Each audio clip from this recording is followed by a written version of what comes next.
Welcome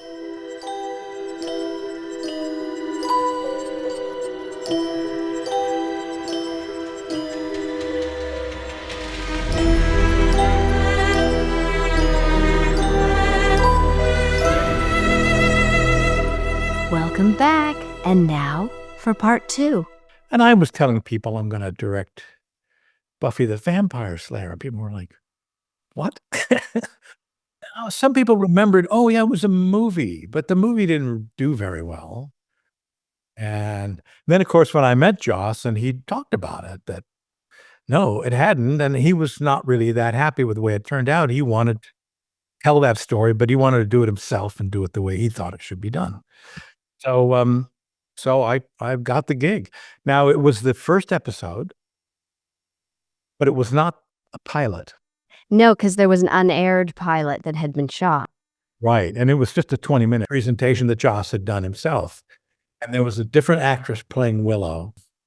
So, but because of that, when I stepped in to direct episode 1, it wasn't considered a pilot. On the other hand, it functionally was a pilot. Yes. Because the sets had never been shot before. They'd never been lit. The look of the show hadn't been created. Some of the actors, like Allison, had never, they weren't in it. Things. So although it wasn't a pilot, I felt like I was directing a pilot. Yeah, absolutely. And what was the prep like? What were you told ahead of time? How much time did you have to get sort of into the world? It was a pretty good length of prep, as I remember. And it seemed to go pretty well. And Joss and David knew what they were doing. They had a real good sense of what the show would be and should be. When it came to things like casting the recurring roles and stuff, I didn't have any part in that because it's their show, and a director on those things is somewhat a hired gun. But I thought the prep was good. One of the biggest issues was that it was a 7-day shooting schedule. Oh, that's wild, because we ended up, when I came in, it became 8 days. So in the beginning, I think it wasn't yet 8 days, but that was such the scripts were so dense. So dense. They were dense, and they had visual effects. And action sequences. Yeah. Makeup effects, which take forever. Action. So we had 7 days. And the first AD and I, working on the board and setting it all up, I think you can do this in 7 days. This should be an 8-day show because of the complexity involved, all the things we just said.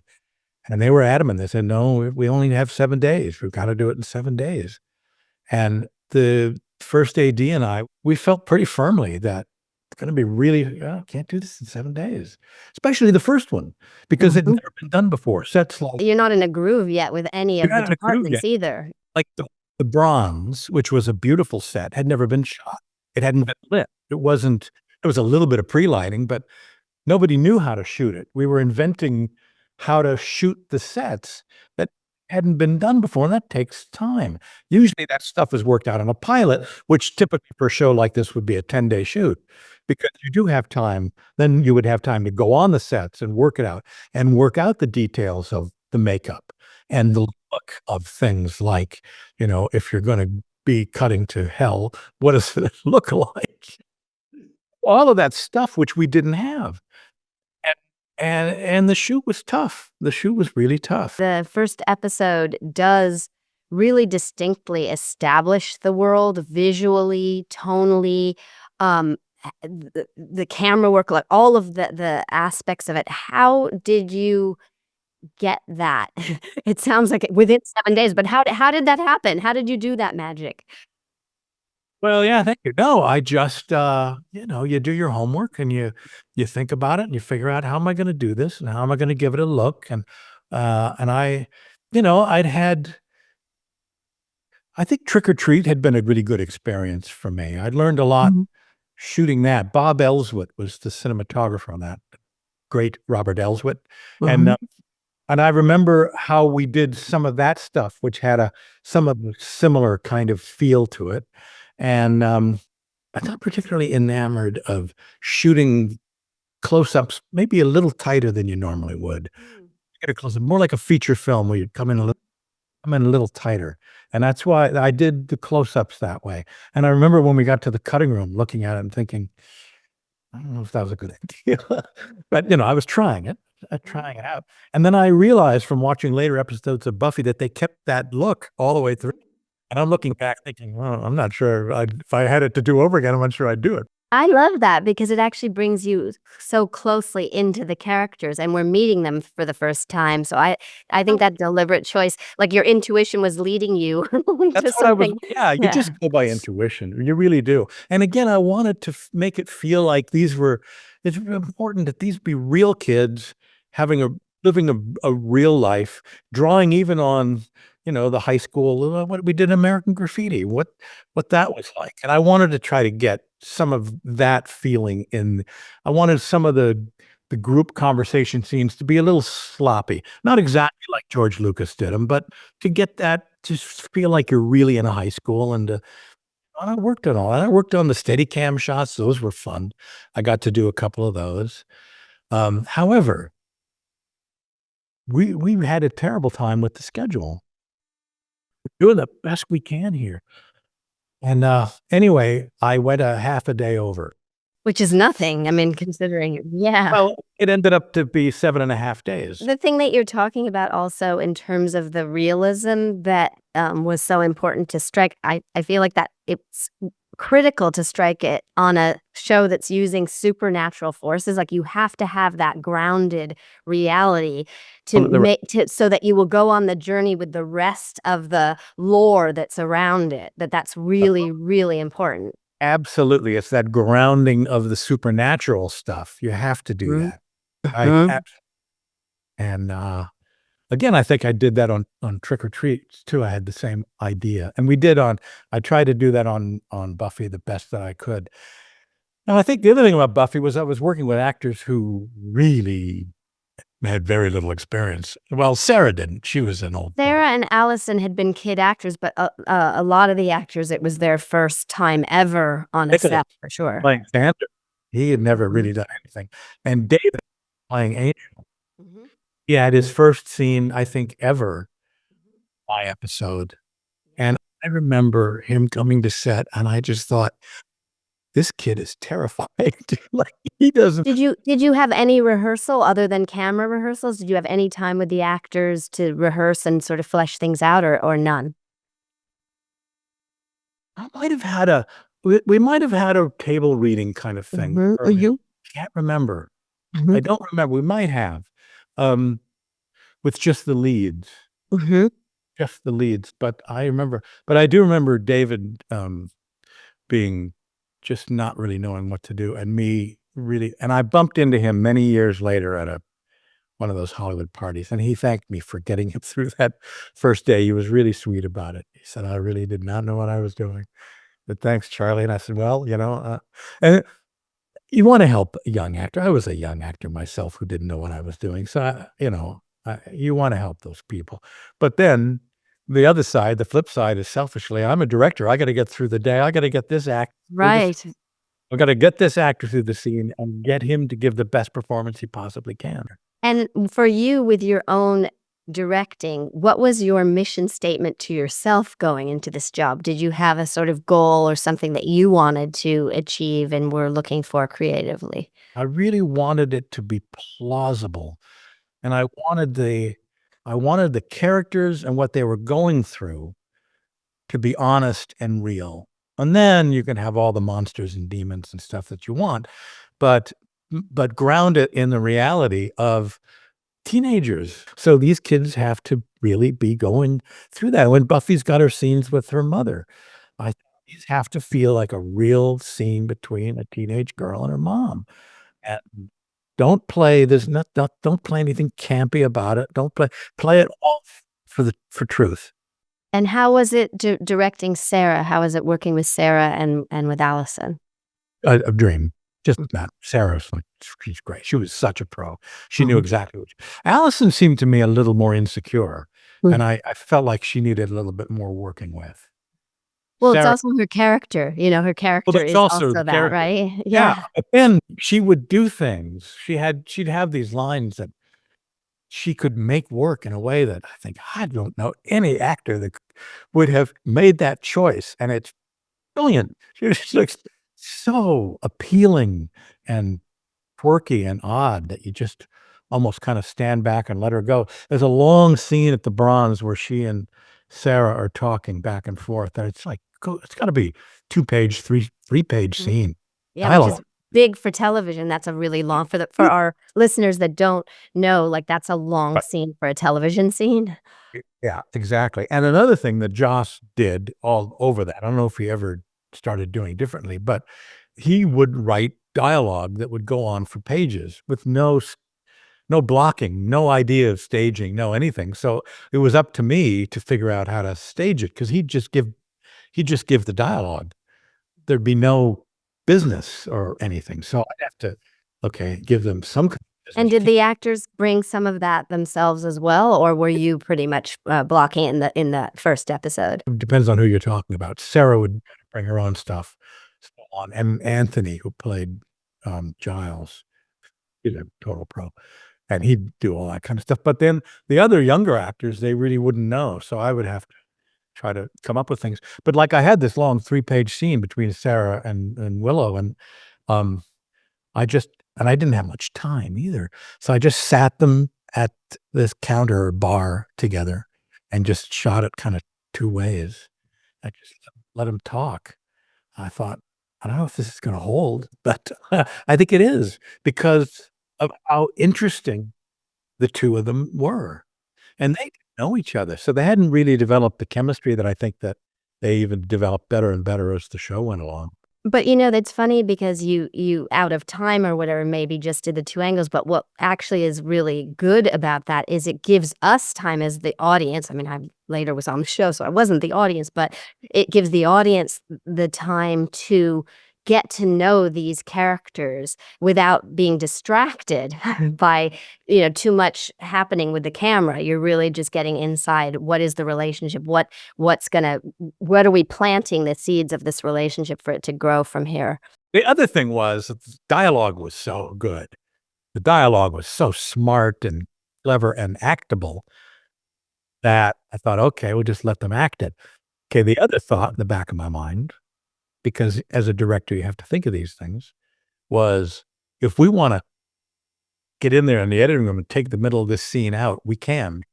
Just they don't if they get up and start walking around the room, Right, right, the you cuts. can't lift people out. How are you gonna cut? Yeah, how are you gonna yeah. So Mm, it was all to the good, and, but it particularly worked, I thought, because Allison was so charming and quirky, mhm, good with that stuff. mhm. They both were, but Sarah Yeah. was a pro. They couldn't have done the show without somebody like her at the center of it, somebody that experienced and talented. She'd been working, I think, literally since she was 2. I loved working with, Michael Gershman, the DP, as well. How was that collaboration for you? It was good. Michael was good. I thought he lit it well. Again, it was the first episode, so it was the pilot, and, he was lighting these sets for the first time, Mhm. and he was being a little careful, and he wanted it to really look good, Yeah. but 7 days.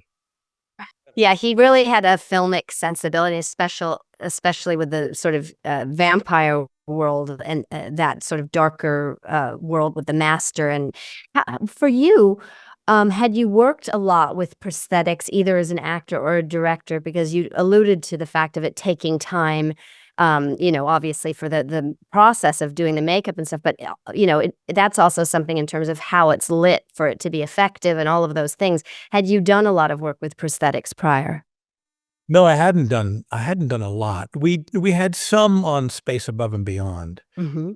but the main one was Trick or Treat. Yeah, Trick or Treat certainly did, 'cause, the bad guy was a heavy metal rock and roll monster from the dead who was electrical. So not only was he that he had makeup effects, but he had visual effects and the blue, things zapping out of him and all that, and then we had a lot of yeah, we had a lot of those kind of effects on that, and that had really been my first experience with it.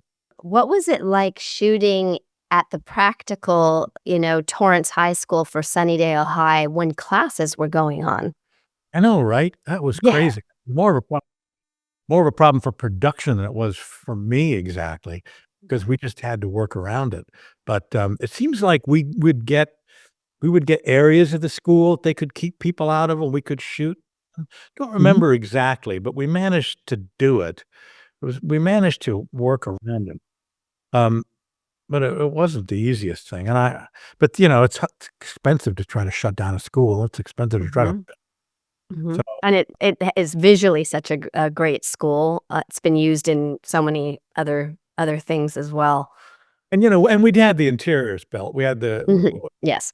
we had 2 or 3 of the hallways and offices and the library and everything built. So those were on stage, which made it easier to do. What would be your favorite scene that you shot if you had to pick one? Well, I haven't thought about that and thought about it long enough. Uh, the opening scene, I think would have to be I had this idea of a long Steadicam shot going into the classroom with all the bones and the stuff and tracking along the window. Mhm. Tracking along the window until bang, a fist comes through the window and the kids are breaking in. It's like just about the first shot. That was fun. It's fun to again, it's the Brian De Palma school, right? You cook up this really interesting little camera shot and you'll work it out, and then when you see that it actually works, that was really rewarding. That was a lot of fun. Yeah, it's a great shot to lead you in to the show, and also, then it sets up, like, how the show subverts expectations with the Darla character being the predator and all of that stuff, and so That's right, the and then that was and I like doing that shot with she turns around and you see the thing, and she kind of victim. Whoa, you weren't expecting that. Yeah, really a cool way to set it up, and I wanted to do it the classroom with all the bones and everything just to get that sense of, the bones and death and all that, and the shock cut of the hand coming through the window. It's, to again, like you say, draw the audience in right away. what did you, learn from the shoot besides the fact that it needed 8 days? What did you learn, for yourself as a director while you were working on Buffy? Oh, you learn something on all of them. Mhm, Um, I certainly the experience with, Angel, mhm, with David mhm, taught me a lot because it reminded me again that it's not just kid actors, mhm. an adult who's not used to it. They need a director, they need an outside eye, and they need more than that. They need some guidance. I worked on a film once where the director was a writer and he hadn't really directed. And he sat with all of the actors and he was saying, "I feel that my job as a director is as an audience. I'm watching what you do, and my job is to sort of be the audience for you." And the other actors and I looked at each other and I thought, "Well, we're dead. I see. It I don't Yeah, need an we're not audience. gonna get anything from him, right? Like, we're not gonna I get don't want nothing. an audience. I want a director. I want somebody. I don't want a spectator. I need someone who's gonna help, Help you know, shape this help shape." with a vision, have a Right. vision. Yes. Director. It doesn't mean that you're a dictator, but you want somebody with a vision, who's It guiding is you. an active word, director, as It is an opposed to active word. audience. Yeah. I get what the guy was saying, but I'm thinking, yeah, no, that's not what directing is. I had an opportunity to work with Ian McKellen, uh, and The Band Played On, it was called. Wonderful movie, and, I mean, there's, me getting to work with this great Shakespearean actor, my dream, and, I remember him saying to Roger Spottiswoode, who was the director, saying, "Tell me, I need direction. I need direction. I need direction." Thinking, "You're bloody Ian McKellen. How much direction do you need?" But he needs it. He knew he wanted it. The greatest actors, they need to be directed. I think I came out of Buffy with that. I wish we'd gotten to work together on I Buffy. That know, I wish was we so had much fun. I wish we had too, and I look back on that with a lot of with mixed feelings and regrets that I left the show after just doing the first one, but we were developing this kids movie about this boy and a dog, Air Bud, it was a dog who played basketball, and Yep. we had and I think which Which didn't you directed the same year as Buffy, you ended up doing as you directed the first episode. I literally directed them one after the other. I had been developing Air Bud for a while. It was another case like I later did with Dolphin Tale, where I had to kind of come in and I didn't do the writing myself, but I worked with the writers on Air Bud, and we completely changed the script and kind of did the way I wanted to do it. An honest, genuine story about a dog and a boy. And the dog does a trick, but, you know, he's a trick dog, but he's still just a dog. So I ended up doing that. While we were shooting the first Buffy, I got the word that the financing had all fallen together and, Air Bud was, got a green light. So I literally left after delivering my cut of Buffy and went right into prep on Air Bud. And so that was it. That was my one and only Buffy. And did you keep any journals or notes from Buffy, or had you stopped doing that at that point? Kept some notes. I've got my script, I'm sure, somewhere with all my director's notes in it. I'm sure I have that. Oh, that would be so cool to see. I wonder. You know, I I was want I want some pictures of that. I wanna see that. That sounds yeah, amazing. I've kept stuff for years in my storage, and Mhm. I really do need to go dig through that storage. I did a little bit of it not long ago because I am kind of considering myself retired or semi-retired. I just kind of, okay, I've done this long enough. But let me see if I can find that Buffy script. It's gotta be out there That somewhere. would be I can't tell you how much the Buffy fans would love to see Would I they mean, really? it's Would they? Oh, got that such an unbelievable avid fan base, and, it's something else I was gonna ask you, why do you think that Buffy has such legs with the audience? it just really is a brilliant idea, and the way Joss did it, using it as a metaphor for the teenage experience, that speaks to everybody, and I think that's why, and I think they speak to people for the very same reason that you like any drama, any theater, or I suppose book, uh, speaks to people because they can see themselves in it.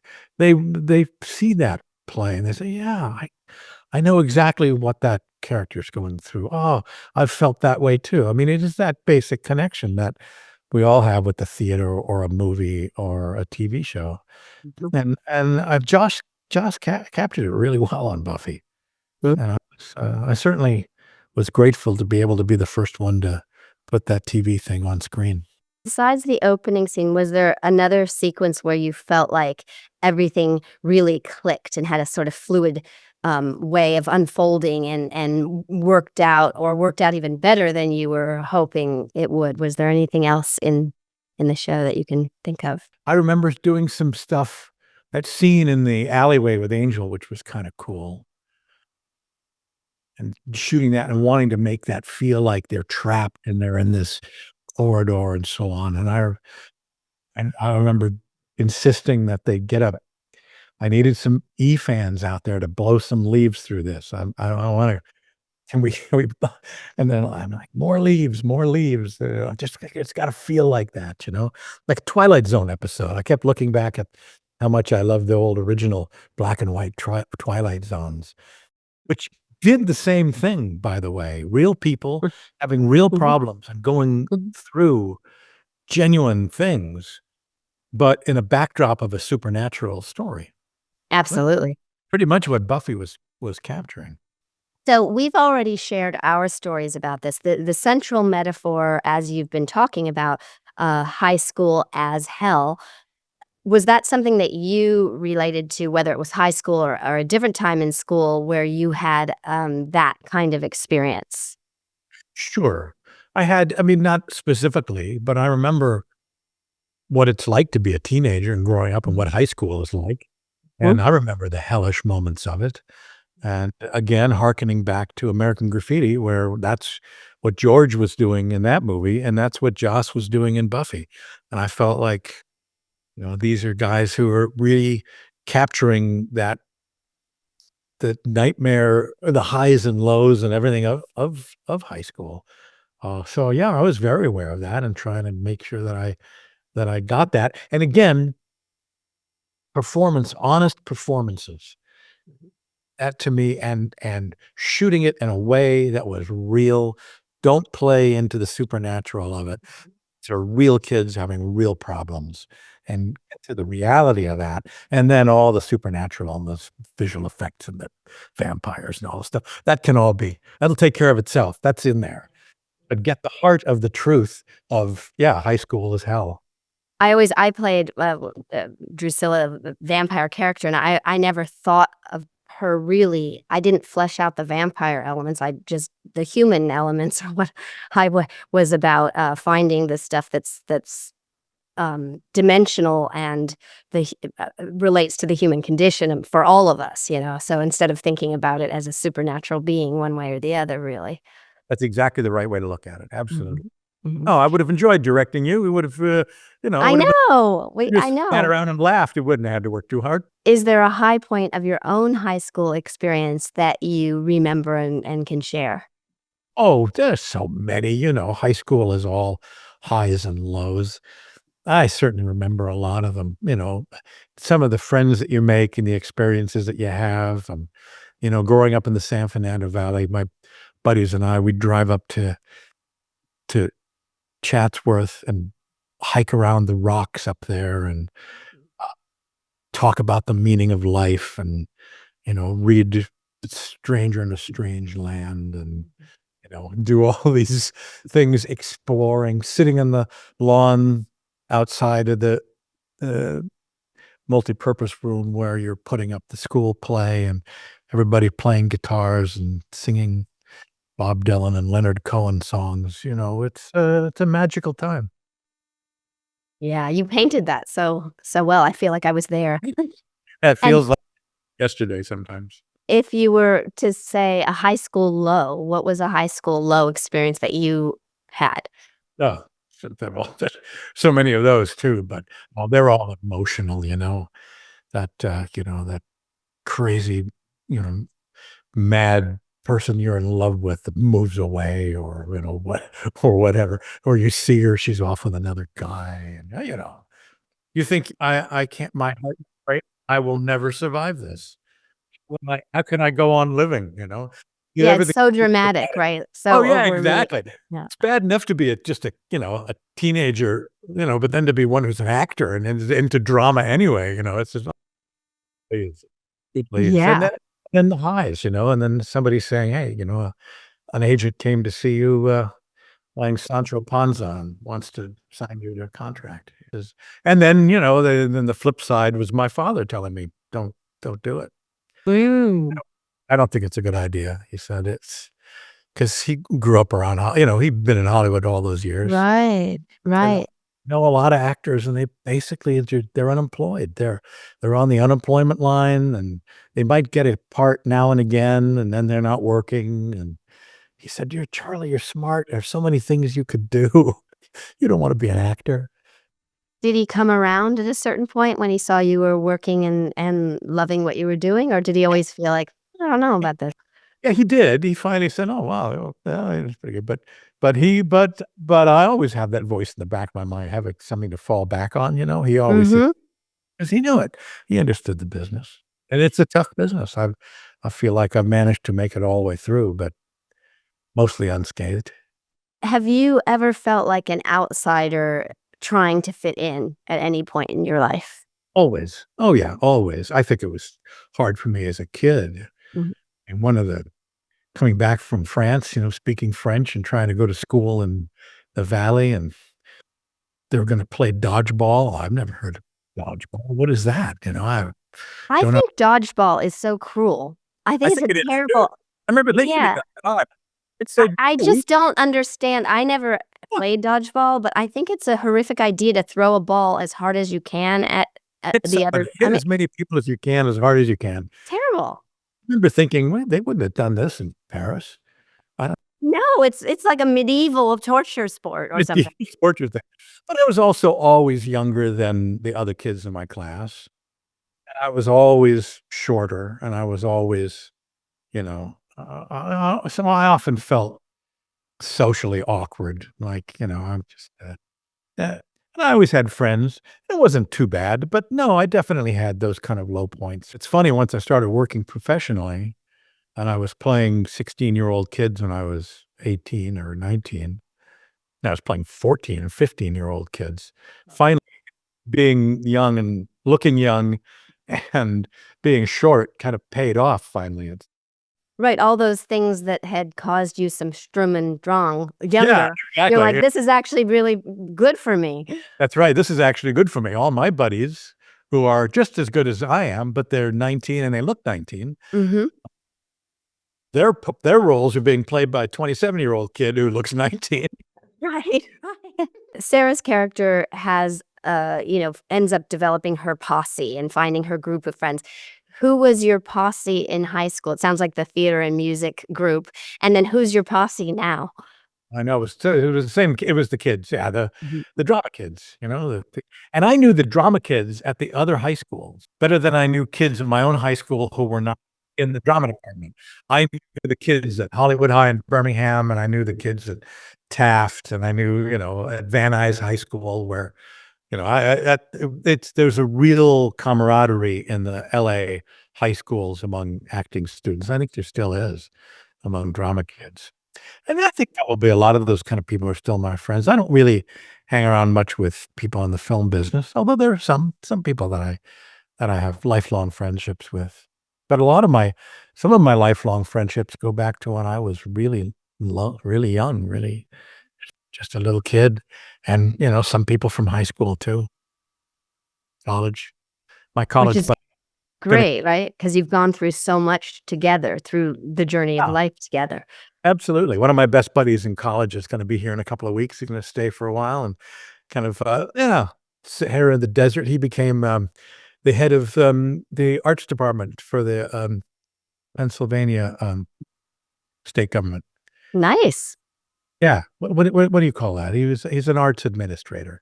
Mhm. Yeah, so we've all done different things. A buddy of mine became a set designer, and a bunch of them did become actors, people that I was at school with, and others went on to other things. Mhm. One of my, closest, uh friends from there took up, Balinese gamelan music and became a professor, of gamelan. I think she's teaching at Columbia University now, and she's yeah, a ethnic music specialist, and she wrote a concert piece with Ravi Shankar, and I know, right? There were a lot of interesting kids growing up in the San Fernando Valley when I was it was an interesting time. The San Fernando Valley was an explosion of interesting Yeah, it kids. sounds like a bevy of creativity too.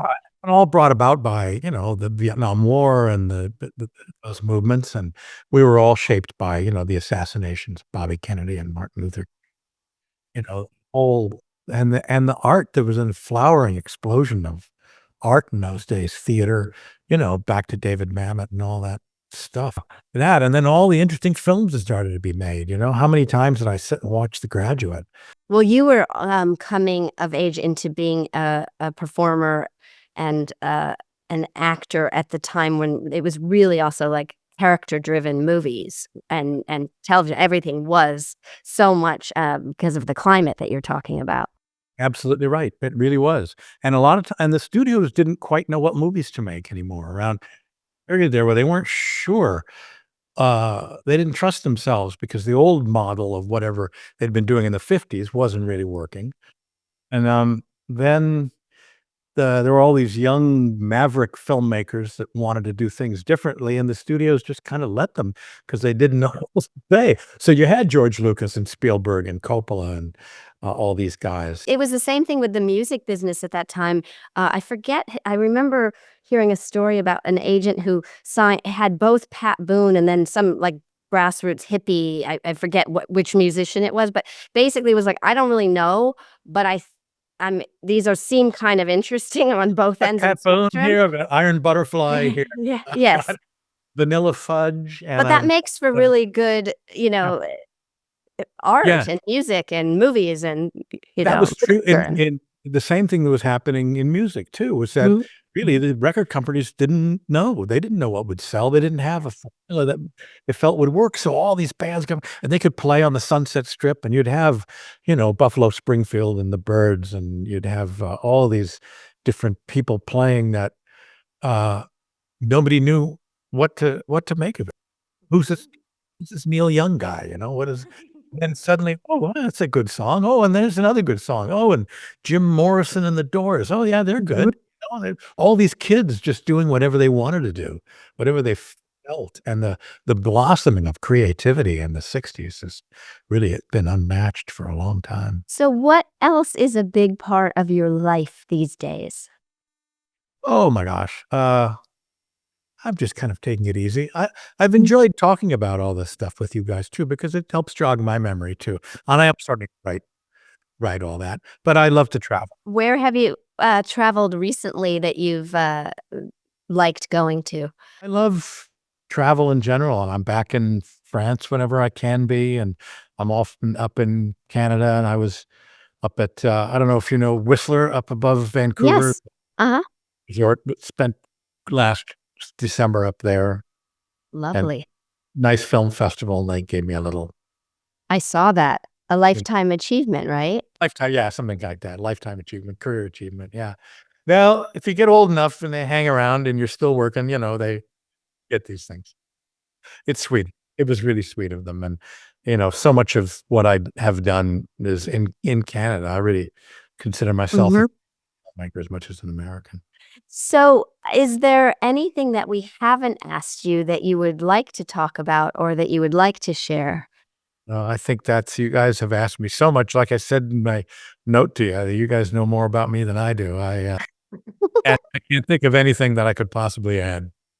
Oh, it's been so incredible spending time with you, hearing your stories, and thank you so much for sharing so much of yourself and your time, and also giving us the most in-depth interview with you about Buffy and your extraordinary life and your stellar, impressive, unbelievable career, and it's just been an absolute joy. Well, thank you. It's been my pleasure. It's a joy. And it's a joy to talk to people who understand the film business and The understand craziness that we're all in, the crazies we're all in, and understand the art and the acting and the craziness of the business. the It's a weird gypsy life we've chosen. I know, right? What the hell were we thinking? We Maybe my weren't dad was right. thinking. Maybe my dad was right. I should have been an architect. Yeah, but I guess none of us really were cut out for a 9 to 5, right? We just weren't. We're just not. I can't imagine going into an office every day. I couldn't imagine it. And touch wood, it looks like I'm going to escape it. It was such a pleasure to talk with Charlie.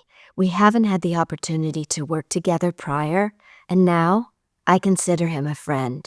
Thank you, Charlie, for your time, for sharing such wonderful stories from your life and illustrious career. Re-Vamped.